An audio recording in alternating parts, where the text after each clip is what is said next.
Salam Bapak Ibu Saudara yang dikasihi oleh Tuhan. Bersyukur hari ini kita dapat bersama merenungkan firman Tuhan. Kita berdoa. Bapa di dalam surga, kami datang kepada Engkau bersyukur untuk penyertaan-Mu pada hari ini. Kami boleh menikmati kemurahan Tuhan dan kebaikan-Mu. Kami mau merenungkan firman Tuhan, kiranya Tuhan menolong kami. Amin. Firman Tuhan hari ini terambil dari Amos 8 ayat 11 demikian.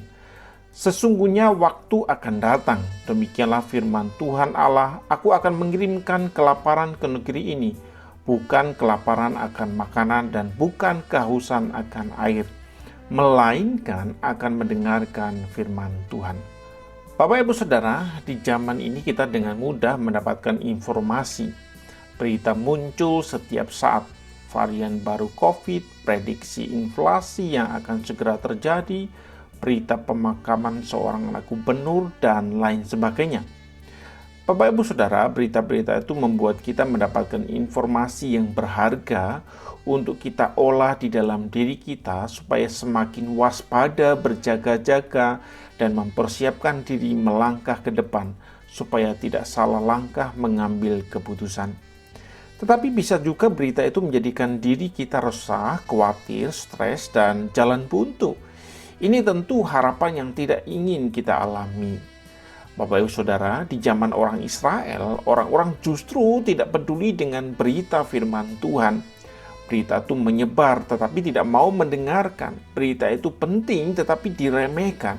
Berita itu pengharapan tetapi tidak ada orang yang mau tahu akan hal itu.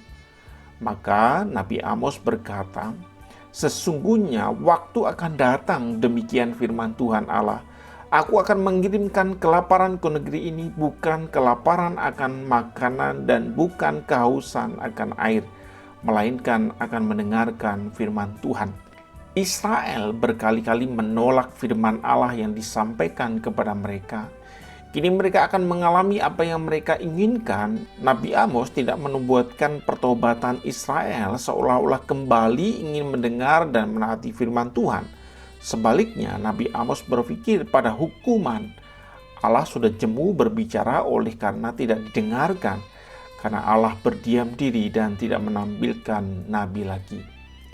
Bapak Ibu Saudara, ada saatnya mereka akan rindu mendengarkan firman Tuhan yang sudah demikian lama mereka abaikan.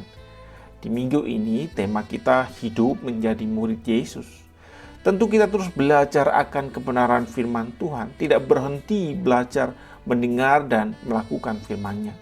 Ketika kita berhenti belajar, maka kekuatan, pengharapan, penghiburan, kasih Allah dan lainnya, kita berhenti atau tidak menghiraukan Tuhan berbicara. Di zaman ini kita dengan mudah membaca, mendengarkan berita, dan kita ingin juga membagikan bagi saudara yang lain karena itu penting. Demikian juga kita dengan mudah membaca, mendengar firman Tuhan. Tuhan masih mau berbicara bagi kita.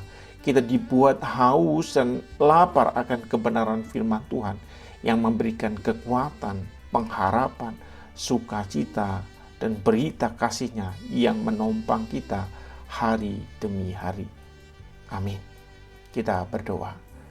Bapa di dalam surga, kami bersyukur kalau hari ini kami boleh diberikan kesempatan untuk belajar akan kebenaran firman-Mu. Tolong kami untuk tidak jemu-jemu belajar melakukan apa yang Kau kehendaki di dalam hidup kami, karena Engkau masih mau berbicara bagi kami.